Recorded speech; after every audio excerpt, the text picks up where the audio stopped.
April 1945.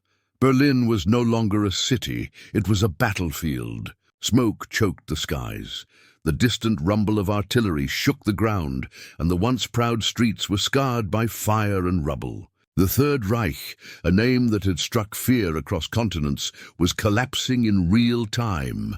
Beneath this chaos, in a dark, fortified bunker buried deep beneath the Reich Chancellery, one man sat in silence, insulated from the world above. Adolf Hitler. Inside the claustrophobic walls, the air was thick with tension and dread. His closest aides whispered urgently, their faces pale, voices trembling. Outside, the Allies were closing in, and the sounds of gunfire, bombs, and desperate screams echoed through the city. The once mighty Führer, the man who had commanded legions and reshaped the world, now seemed like a trapped animal, his empire crumbling around him. Yet, even in these final hours, Hitler's voice remained poised, deliberate, almost eerie in its calm. What he would say next, the message he prepared for Germany, for the world, was a secret that would remain hidden for decades. No public broadcast, no immediate announcement. Only fragments, whispers of a final transmission, encoded, classified, and concealed from the eyes of the world. In this bunker, time itself seemed suspended. Clocks ticked like heartbeats, counting down not just hours, but the final moments of a tyrant whose influence had shaped and terrified a generation. The aides moved quietly, each step echoing like a warning. Hitler wrote, dictated, and rehearsed, each word dripping with paranoia, rage, and the eerie clarity of a man who knew the end was near. Outside, the city burned, yet inside, every word carried the weight of history. Every syllable was a testament to a mind both brilliant and unhinged. And as the Allies advanced, closing the net on Berlin, the world unknowingly waited, unaware that a secret message was about to vanish into history. This final broadcast, never fully revealed, would shock America, challenge perceptions, and leave a haunting legacy. What did Hitler say in his last hours? What truths or lies did he send into the airwaves, hidden from the world?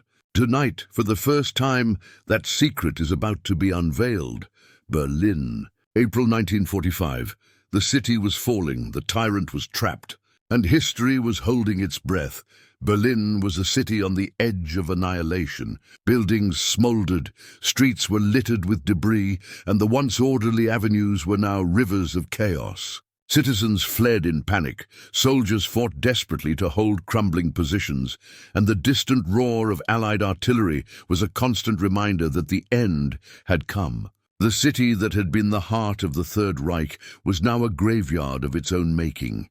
Inside the bunker, the tension was suffocating. Hitler's inner circle, Goebbels, Bormann, Himmler, moved like shadows, their faces pale, their whispers urgent. Each meeting was filled with suspicion. Who had failed? Who might betray them next? Rumors circulated faster than facts. Even in these final days, Hitler demanded total loyalty, his paranoia intensifying as the walls seemed to close in around him. Secret plans were drafted and discarded.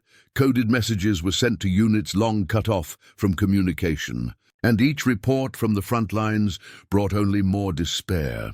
Outside, the soldiers' morale was collapsing. Desertions were mounting, and yet propaganda had drilled obedience deep into their minds. Civilians watched in horror as tanks burned, and the wail of air raid sirens became a daily ritual. The city was a cage, and Berlin itself seemed to mirror the panic in the bunker, every street corner a trap, every shadow a threat. Inside, Hitler alternated between fury and detachment. He dictated orders that could no longer be enforced, threatened punishments for imagined failures, and retreated into memories of past victories that were now impossible to reclaim. The bunker staff recorded every word, aware that the Führer's mind was unraveling, yet bound by fear to obey.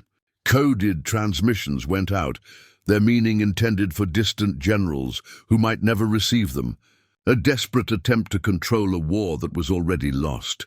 And yet, even amidst the chaos, Hitler's focus never wavered from his final broadcast. Every directive, every secret message, every whispered order was leading toward it. The one declaration meant to define his legacy, to leave the world with his last words. It was a message shrouded in secrecy, one the Allies would struggle to intercept, and one America would never hear until decades later. Berlin burned. Paranoia poisoned the air, and the walls of the bunker seemed to close in with every passing hour. The city teetered on the brink of total collapse, and inside, the tyrant prepared to speak to the world one last time. A final message, carefully concealed, held secrets that would shock a nation and leave history questioning everything it thought it knew. The storm was gathering, and the final broadcast, Hitler's ultimate declaration, was about to begin, as Berlin burned and the city crumbled around him. Far beyond the Reich Chancellery, another battle was quietly being waged, not with guns or tanks, but with ears, signals, and secrecy. Allied intelligence agencies, the unseen eyes and ears of the world, were locked in a desperate race to intercept the whispers of a dying empire. The Office of Strategic Services, the precursor to the CIA, the FBI, and British intelligence all worked tirelessly. Their operators perched over radios, decoding machines, and stacks of intercepted messages from London to Washington.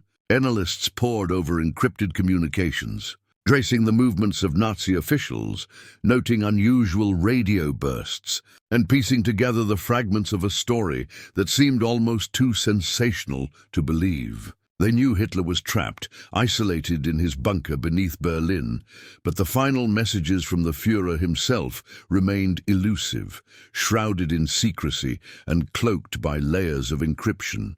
The Allies had intercepted countless transmissions over the years, battle plans, propaganda, troop movements, but nothing like this. And then, one evening in a dimly lit communications room, a breakthrough occurred. A faint signal, broadcast in short bursts, was picked up by an OSS operator in southern Germany. The words were fragmented, almost indecipherable, distorted by static and hurried transmission.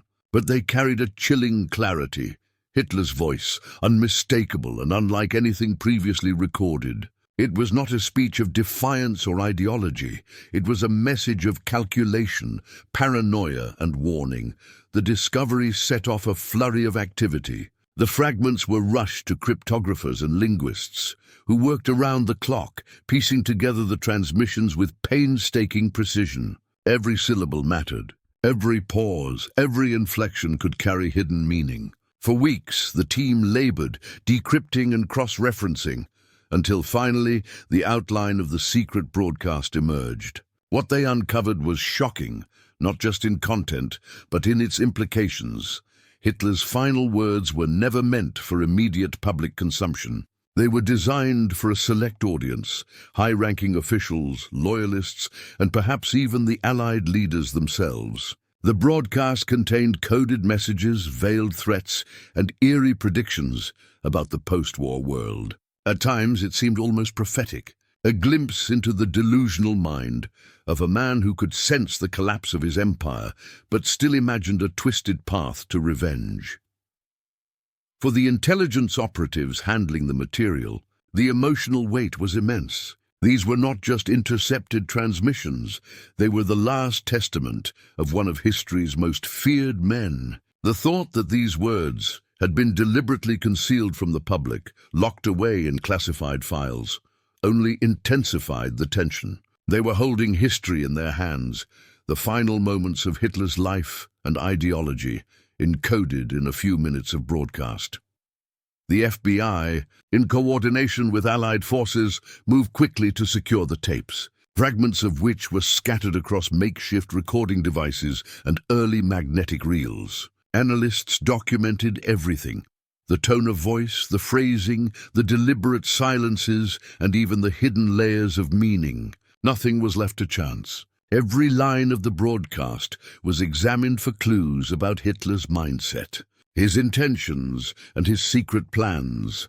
As they decoded the fragments, a picture began to emerge, one that would have shocked the American public if it had been released in 1945. The broadcast was part manifesto, part confession, part veiled threat. Hitler's words suggested contingencies, escape plans, and instructions for loyal followers. It was a glimpse into a mind that refused to accept defeat, even in its final hours, and a revelation that challenged everything the Allies thought they knew about the Reich's final days. Yet, for all the intelligence gathered, only fragments were recoverable. The full broadcast, the complete and unedited version, remained elusive. Some sections were destroyed, others lost in the chaos of Berlin's final days. What remained, however, was enough to ignite speculation, to create shockwaves across intelligence communities, and to leave a permanent mark on the historical record. The discovery of these fragments was a reminder that even in defeat, Hitler sought to manipulate the world, to leave a secret legacy buried beneath the rubble of his fallen empire. For America, the implications were profound. The country, celebrating victory in Europe, had no idea that a message designed to shock, manipulate, and warn had been quietly recorded and classified. The existence of the broadcast, hidden from public knowledge, created a tension between secrecy and revelation that would last for decades. Historians, government officials, and the intelligence operatives who uncovered it all understood the stakes. These were the final words of a tyrant, a message that could reshape understanding of the war, the man, and the threat that still lingered in the shadows. And so, as the fragments were carefully stored, classified and locked away, the world continued unaware. Berlin had fallen. Hitler was gone, and yet the secret broadcast remained, a ghostly echo of the final days of the Third Reich, a message hidden from history, waiting for the day it would finally be revealed. The storm of war had passed, but the whispers of the bunker, the hidden words of the dying tyrant, would linger, silent yet powerful, haunting those who knew of their existence, and poised to shock a nation that had thought the story was already told. The final broadcast was unlike anything the world had ever heard or would hear for decades. In the dim confines of the bunker, Hitler's voice echoed with a chilling clarity, recorded in fragments that would later shock historians and intelligence operatives alike. It was a voice that had once commanded armies, inspired fear, and reshaped the world, but now it trembled with paranoia, veiled rage, and a disjointed sense of prophecy.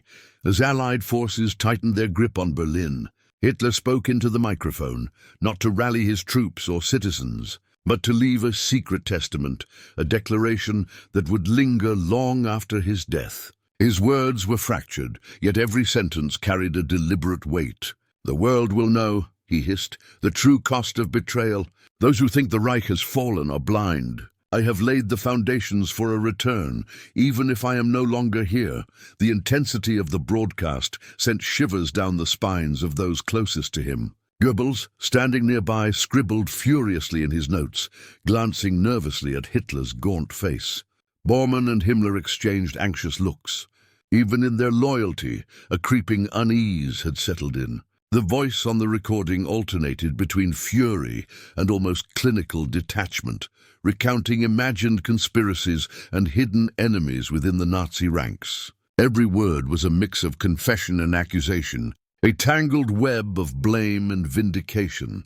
To those who will hear this in America, in England, know this, Hitler declared in a tone both menacing and prophetic. Our vision was never extinguished. The seeds of our ideology will endure even as empires rise and fall. History will judge them as they judge us, and it will be harsh and unjust. But the truth, hidden beneath their lies, will survive. The broadcast was more than rhetoric. It was a carefully constructed message, a blueprint of vengeance and warning designed to survive time and censorship. Intelligence operatives who intercepted the fragments were stunned. These were not the final ramblings of a man cornered. These were calculated statements, veiled threats, and eerie predictions that hinted at continued networks, secret plans, and hidden supporters. Some passages implied contingency plans for loyalists abroad, coded instructions that would only make sense to those trained in the cryptic language of the Reich. Every pause, every inflection was studied, analyzed, and archived for decades. The content was as horrifying as it was revealing. Hitler admitted failures, but not to his enemies. He blamed traitors, spies, and the inadequacy of those around him. He predicted a post-war world where the victors would falter under the weight of their own corruption, where the Reich's principles might secretly resurface. Analysts at the OSS and FBI were forced to confront a chilling realization. Even in defeat, Hitler had sought to influence the future, to cast a shadow long after the war had ended. The inner circle's reactions were a mixture of fear, disbelief, and grim fascination. Goebbels reportedly whispered, "Even now, he thinks he can control history." Himmler, rigid and pale, stared at the walls as if the words themselves were a tangible threat. Within the intelligence community, the reaction was no less intense. These were documents that challenged assumptions, that demanded caution and reflection. The secret broadcast was more than propaganda. It was a final, insidious attempt to manipulate perception, to ensure that Hitler's ideology, however fractured, survived. Some lines were almost prophetic. Hitler warned of an age where ideology could be twisted by leaders unaware of the lessons of history, where nations might stumble blindly into conflict and division. "Mark my words," he said, voice trembling yet authoritative, "the hatred I have sown will not die quietly. It will awaken in places I cannot imagine, and it will find those who are ready to act." For intelligence officers decades later, these words read like a warning, a call to vigilance, a testament to the enduring danger of extremist thought.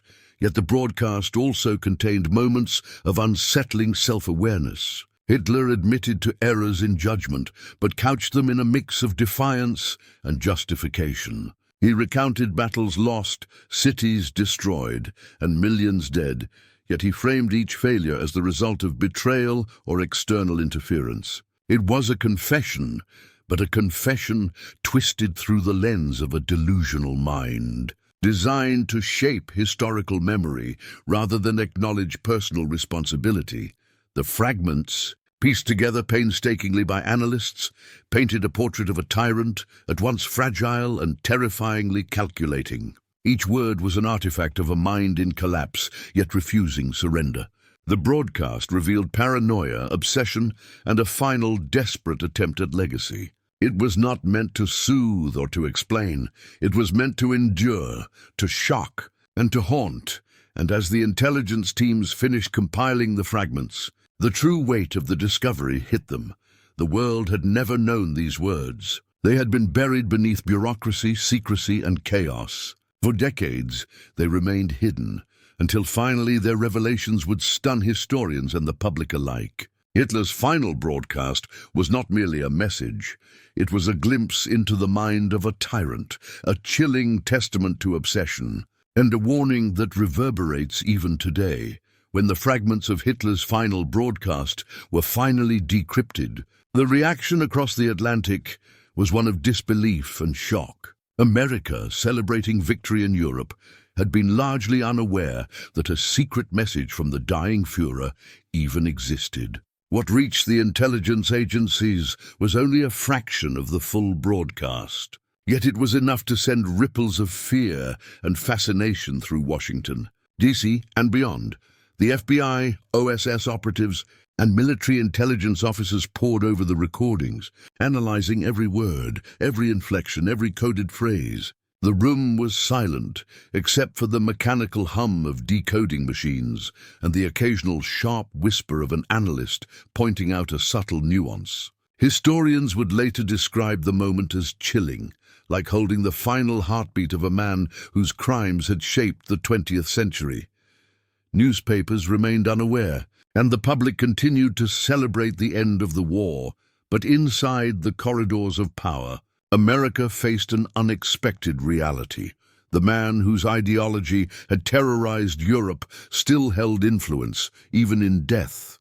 The fragments suggested networks of loyalists, hidden instructions, and warnings that could have reshaped post-war policy if they had been released at the time. The broadcast was both a revelation and a threat, a reminder that Hitler had tried to manipulate the world one last time from his bunker. Government officials debated the implications in hushed, urgent tones. How much of this could be released without causing panic? Could these veiled threats inspire lingering Nazi cells or sympathetic operatives abroad? Intelligence teams meticulously catalogued every detail, cross-referencing it with known movements and events from the final days of the Reich. It became clear that the broadcast was more than propaganda. It was a strategic, calculated attempt to influence history even after his death.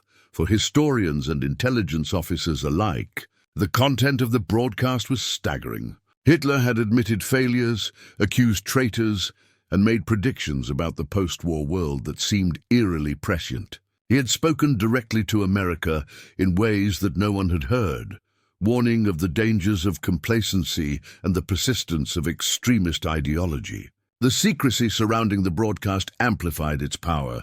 If released prematurely, it could have caused fear, unrest, or even conspiracy theories at a time when the world was eager to rebuild. Despite the shock, there was also a sense of awe. Here was a man at the very edge of defeat, crafting a message with the precision of a master manipulator. Even trapped in a bunker beneath a burning city, Hitler had thought strategically, anticipating the reactions of nations he could never hope to control. America had been spared the immediate terror of hearing his final words, but the revelation decades later would challenge everything the public thought it knew about the end of World War II. In hushed rooms, intelligence officers leaned over maps, diagrams, and transcripts, feeling the weight of history pressing down on them. Hitler's voice, once feared across Europe, now whispered across time, reminding the world that even in defeat, a tyrant could shape perception, manipulate legacy, and haunt generations long after his death. As intelligence officers later pieced together the fragments, the inner workings of the bunker became clearer. The space itself reflected the fractured mind of its occupant.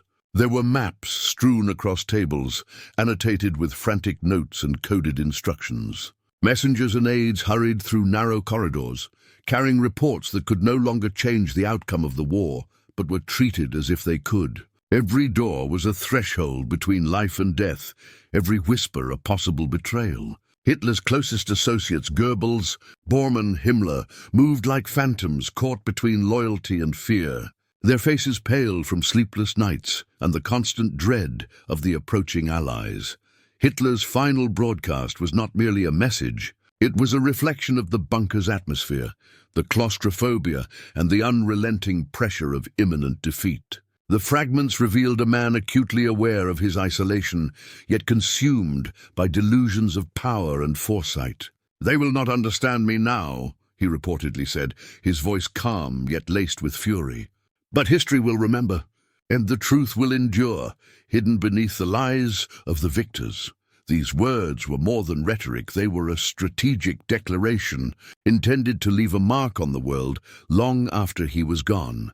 The broadcasts contained coded instructions, suggesting contingency plans for loyalists, directives that could have influenced post-war operations, and veiled warnings for governments that might underestimate the persistence of Nazi ideology. Analysts realized the careful thought behind each phrase, the meticulous crafting of language designed to inspire fear and uncertainty. Hitler had not merely confessed or reflected, he had issued a set of instructions, a blueprint for influence from beyond the grave. Within the bunker, the psychological tension was palpable. Hitler oscillated between moments of manic energy and deep withdrawal. Reports of the city's destruction and the collapse of his military forces were met with disbelief and anger, filtered through a lens of paranoia. Every failure was attributed to traitors, every setback a conspiracy. Yet even in these moments, the final broadcast remained his priority. It was his ultimate legacy, a message designed to survive the chaos and continue his influence despite the world. Moving on without him, historians who later examined the fragments noted the eerie clarity of his thinking within the bunker. Hitler understood that he had lost the war, yet he was still capable of strategizing for the long term. The broadcast revealed his understanding of psychological warfare, his awareness of how words could manipulate perception, and his determination to leave an enduring mark. Even as the city above was reduced to ruins, the words he recorded below were carefully chosen, coded, and preserved. Like a time capsule of his final intentions, the secrecy surrounding the broadcast added to its power. For decades, the tapes and transcripts were classified, accessible only to the highest levels of Allied intelligence. The world had no inkling that Hitler's last words, a mixture of confession, threat, and prophecy, were quietly waiting in hidden archives. The existence of the broadcast illuminated the meticulous nature of the Nazi regime, even in its dying hours, and offered historians a rare glimpse into the mind of a man confronting both personal and national annihilation. In retrospect, the bunker itself became a symbol of Hitler's psychological state, fortified, isolated yet teeming with fear and obsession. It was a world apart from the chaos above, where every word mattered, every glance carried suspicion, and every message was a potential weapon. The final broadcast emerging from this environment was not a spontaneous rant, but the product of deliberate planning, crafted by a man convinced that his influence could outlast death itself. As the fragments were finally studied and catalogued, a sobering truth emerged. The bunker had been both prison and theater, a place where history was both made and concealed. Hitler's final broadcast was more than a historical curiosity. It was a warning, a psychological blueprint, and a testament to the enduring dangers of unchecked power. The echoes of those walls, the whispered instructions, and the veiled threats contained within the broadcast served as a haunting reminder. Even in defeat, a tyrant's influence could persist, shaping perceptions and haunting generations to come. And so, the bunker, silent for decades, finally spoke through the fragments of its hidden message, revealing a secret that had been buried beneath the rubble of Berlin. A secret that would shock the world and redefine the understanding of Hitler's final hours. Decades after the war ended, Hitler's final broadcast finally emerged from the shadows, revealing truths the world had never known. What had been carefully hidden in classified files, intercepted fragments, and coded messages was now accessible, allowing historians, scholars, and the public to hear the last testament of a man whose influence had reshaped the 20th century. The words were chilling, but their significance went far beyond the voice of a defeated tyrant. They were a reminder of how history could be manipulated. Even in its final moments, America, once blissfully unaware of these secret transmissions, was forced to confront the revelation with a mixture of awe and horror. The broadcast contained not just threats or confessions, but the carefully calculated reflections of a man obsessed with his legacy. Intelligence agencies had long known of its existence, but the public had been spared its immediate shock until now. For the first time, the country could grasp what Hitler had hoped to leave behind, a shadow over history, a warning to the future, and a challenge to the victor's narrative. The final words were as unsettling as they were fascinating. Hitler's voice, recorded beneath the ruins of Berlin, carried a mixture of paranoia, defiance, and eerie foresight. He had blamed traitors, predicted ideological resurgences, and even suggested contingencies that would guide loyalists in a world that had already rejected him. Analysts and historians alike recognize the dangerous brilliance of a mind refusing to vanish quietly, a tyrant crafting influence from beyond the grave.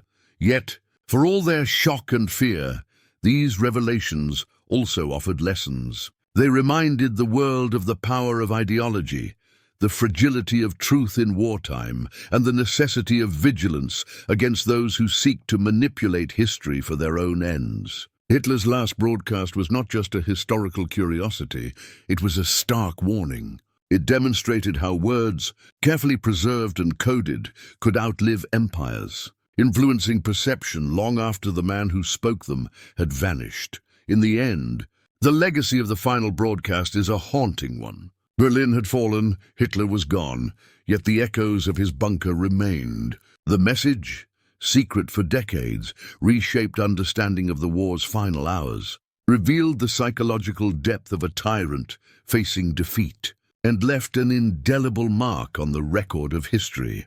For those who listen, the broadcast serves as a chilling reminder.